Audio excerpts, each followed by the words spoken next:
Teka muna mga kapatid, magnilay muna tayo. Ipinahayag ni Pablo ang isa sa pinakmagandang katiyakan sa kasulatan. Walang makapaghihiwalay sa atin sa pag-ibig ng Diyos kay Kristo Jesus. Sa Ebanghelyo na naghoy si Jesus para sa Jerusalem, na nais tipunin ang kanyang mga anak tulad ng inahin na iniipon ang kanyang mga sisiw sa ilalim ng kanyang pakpak. Ang pag-ibig ng Diyos ay makapangyarihan at maamo.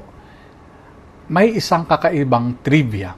Alam niyo po, noong Great Fire ng London, noong 1666, isinulat ng manunulat na si Samuel Pepys sa kanyang diary na ibinaon niya sa hardin ang kanyang paboritong keso at alak upang maligtas mula sa apoy.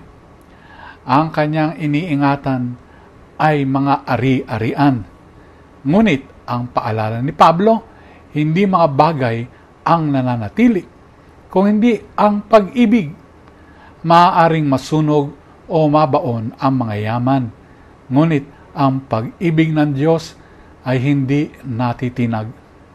Ang pagluha ni Jesus para sa Jerusalem ay nagpapakita na kahit pagtanggi ay hindi kayang patayin ang kanyang habag.